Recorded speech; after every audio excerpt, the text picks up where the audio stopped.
The death toll from an attack by terrorists on a Nairobi shopping mall has reached 68. Kenya's Red Cross says another 9 bodies have been brought out from the building. The attack began before dawn. Witnesses say masked gunmen entered the campus through the dormitory. On December 14, 1992, I was born in the Aga Khan University Hospital in Nairobi, Kenya. What's more interesting though is the fact that my entire family, 100% Indian with zero trace of Kenyan, lived in this country for 16 years. But yet, when I ask my dad about Kenya, I get this response. Harshil, while you are in Kenya, take care of your backpack and your luggage and your wallet. Be careful of surrounding, okay? Bye. One of the things I'm really curious about is that where did this fear come from? Does it come from the gated Indian communities? Does it come from the fact that we look a little different from the normal Kenyan? Or does it come from the stories from people who actually got robbed? But out of all of these things, how is that any different from any other part of the world? To help solve this curiosity, I'm gonna need the help of a local. Hi guys, my name is Elsie. I am Kenyan and I've lived here all of my life. Long story short, she's an online creator, so yeah, we met online. So would you consider Kenya a safe country? To be honest, I think it's relatively safe. It really just all depends on which part of the country you are at, and like many other countries out here, we have the good and the bad. So in my own opinion guys, I would say Kenya is really a safe place for any person to visit. Let me show you guys. As an outsider visiting Kenya, I rarely see tourists taking the public transportation. It might have to do with the fact that these buses all look very different, and they're constantly packed with people, making them into a hot spot to get robbed. Or is it? Let's take a look inside.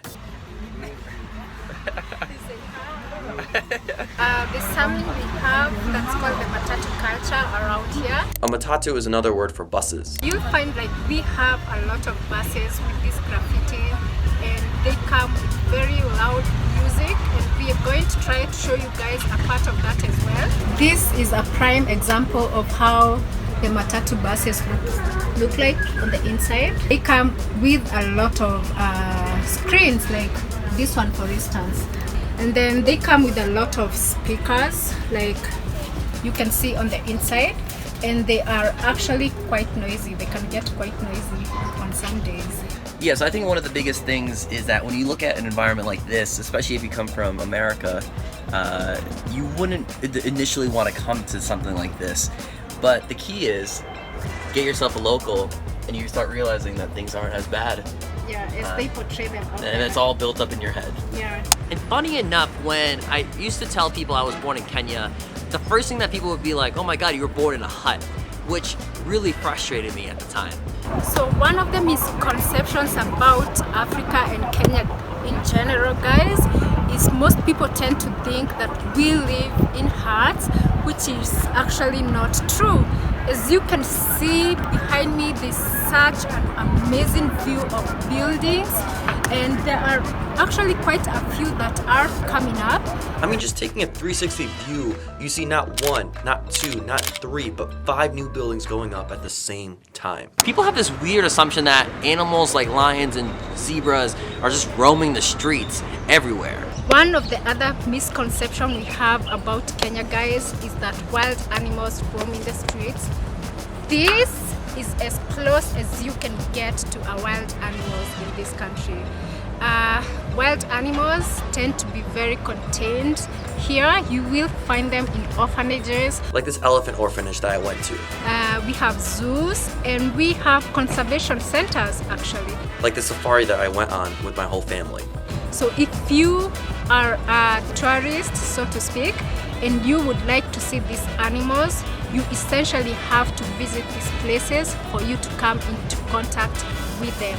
So yeah, we do not have animals roaming the streets of Nairobi.